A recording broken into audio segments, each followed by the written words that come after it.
ฝันอยากพบน้องเมืองสิตู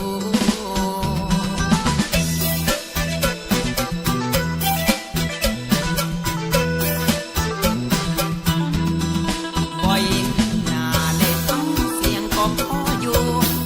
บ่เห็นหน้าได้ฟังเสียงก็พออยู่เปิดทีทะลุหับคืนฟังน้องปล่อยเพลงดังเป็งเป็งจังแม่นม่วนเสียงโคโซหวานจับอกจับใจบ่หลายเด้เสียงดาวปัสนา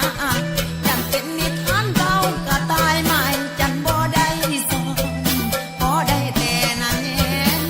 เปรียบดังอายหมายหักสาวโคโซย่านได้ฟังแต่ทางเสียงโอ้เป็นเคยเป็นเขาคน